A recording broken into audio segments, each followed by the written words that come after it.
বছর ধরে শেখ হাসিনা প্রতিশোধের রাজনীতি করেছেন, প্রতিশোধ নিয়েছেন আমার বাংলার তাওহীদি জনতার বিরুদ্ধে, প্রতিশোধ নিয়েছেন বাংলার স্বাধীনতাকামী মুক্তিকামী জনতার বিরুদ্ধে, প্রতিশোধ নিয়েছেন বাংলাদেশের ছাত্র জনতার বিরুদ্ধে, প্রতিশোধ নিয়েছেন এদেশের হেফাজতে ইসলামের লক্ষ লক্ষ নিরপরাধ মানুষের বিরুদ্ধে।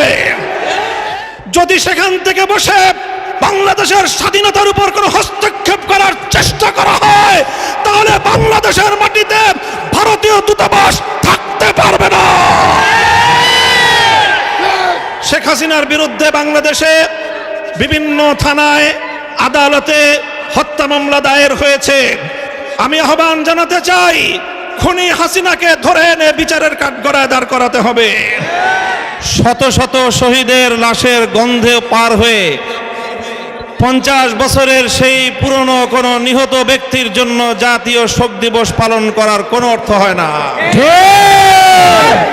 এজন্য 15ই আগস্ট শোক দিবস বাতিল ঘোষণা করে একটি ঐতিহাসিক সিদ্ধান্ত গ্রহণ করেছে। এজন্য আমি অন্তর্বর্তীকালীন সরকারকে ধন্যবাদ জানাই।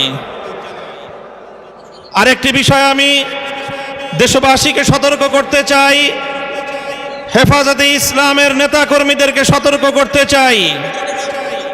ইতিমধ্যে আপনারা বিভিন্ন যোগাযোগ মাধ্যম, সামাজিক যোগাযোগ মাধ্যমে দেখেছেন পরাজিত শক্তির ফ্যাসিবাদী নেত্রী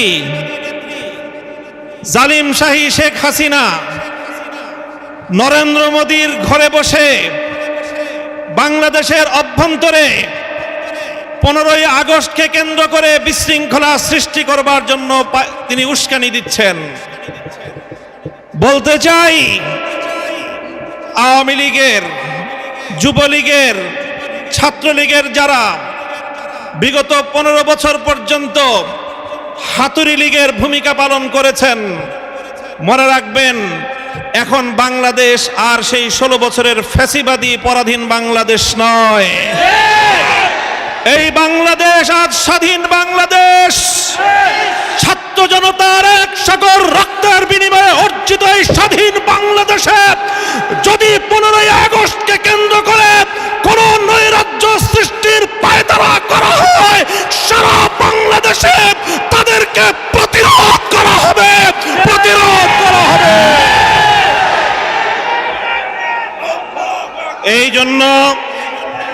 এই জন্য আমরা বৈষম্য বিরোধী ছাত্র আন্দোলনের নেতৃবৃন্দ, অন্তর্বর্তীকালীন সরকারের দায়িত্বশীলদের পাশাপাশি হেফাজতে ইসলামের নেতা কর্মীদেরকে আমি আহ্বান জানাতে চাই, আগামীকাল 15ই আগস্ট, 16ই আগস্ট এবং গোটা আগস্ট মাস জুড়ে আমাদেরকে সতর্ক থাকতে হবে। কারণ মনে রাখবেন, আওয়ামী লীগের রাজনীতি হলো প্রতিহিংসার রাজনীতি। 1975 সালে 3.5 বছরের অপশাসনের যুগে শেখ মুজিবুর রহমান সাহেব নির্বিচারে এদেশের 30,000 যুবককে হত্যা করেছিল। এদেশের বাকশাল কায়েম করার মধ্য দিয়ে মানুষের সকল অধিকারগুলো তিনি হরণ করেছিলেন। অধিকার হারা মানুষ তখন তারা ক্ষুব্ধ হয়ে ধানমন্ডির 32 নম্বর বাড়িতে অভ্যুত্থান পরিচালনা করেছিল।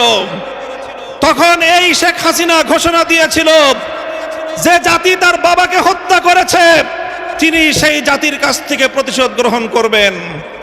বিগত 45 বছর ধরে শেখ হাসিনা প্রতিশোধের রাজনীতি করেছেন, প্রতিশোধ নিয়েছেন আমার বাংলার তাওহীদি জনতার বিরুদ্ধে, প্রতিশোধ নিয়েছেন বাংলার স্বাধীনতাকামী মুক্তিকামী জনতার বিরুদ্ধে, প্রতিশোধ নিয়েছেন বাংলাদেশের ছাত্র জনতার বিরুদ্ধে, প্রতিশোধ নিয়েছেন এদেশের হেফাজতে ইসলামের লক্ষ লক্ষ নিরপরাধ মানুষের বিরুদ্ধে। তিনি একজন খুনির নেশায় মাতাল, খুনের নেশায় মাতাল। আপনারা লক্ষ্য করে থাকবেন, যারা মাতাল হয়, মদখোর হয়, তারা সারাদিন যে যেখানে থাকে, দিন শেষে রাতের বেলায় সব মাতালগুলো একসাথে হয়ে মদ্যপান করে মাতলামি করে। বর্তমান পৃথিবীতে বড় বড় খুনের নেশায় মাতাল আছে। 1 নম্বর বিনয়ামিন নেতানিয়াহু, 2 নম্বর ভারতের গুজরাটের কসাই নরেন্দ্র মোদী, 3 নম্বর বাংলাদেশের বিদায়ী ফ্যাসিবাদী শেখ হাসিনা। এই শেখ হাসিনা এখন গিয়ে খুনের নেশায় মাতাল হয়ে নরেন্দ্র মোদীর সাথে আখড়া করেছে। যদি সেখান থেকে বসে বাংলাদেশের স্বাধীনতার উপর কোনো হস্তক্ষেপ করার চেষ্টা করা হয়, তাহলে বাংলাদেশের মাটিতে ভারতীয় দূতাবাস থাকতে পারবে না। শেখ হাসিনার বিরুদ্ধে বাংলাদেশে বিভিন্ন থানায় আদালতে হত্যা মামলা দায়ের হয়েছে। আমি আহ্বান জানাতে চাই, খুনি হাসিনাকে ধরে এনে বিচারের কাঠগড়ায় দাঁড় করাতে হবে। প্রিয় সাথী ও বন্ধুগণ, বক্তব্য শেষ। ইনশাআল্লাহ বিগত দিনে যেভাবে আমরা রক্ত দিয়েছি পিলখানায়, যেভাবে আমরা রক্ত দিয়েছি শাপলা চত্বরে, যেভাবে আমরা রক্ত দিয়েছি মোদী বিরোধী আন্দোলনে হাটহাজারীতে, যেভাবে রক্ত দিয়েছি আমরা মোদী বিরোধী আন্দোলনে ব্রাহ্মণবাড়িয়ায়, ঠিক আগামী দিনে দেশের স্বাধীনতা রক্ষার জন্য, ইসলামের হেফাজতের জন্য যদি আবার রক্ত দেওয়ার প্রয়োজন হয়, স্বাধীনতার ঝান্ডা নিয়ে রক্ত দেওয়ার জন্য প্রস্তুত থাকবে কারা?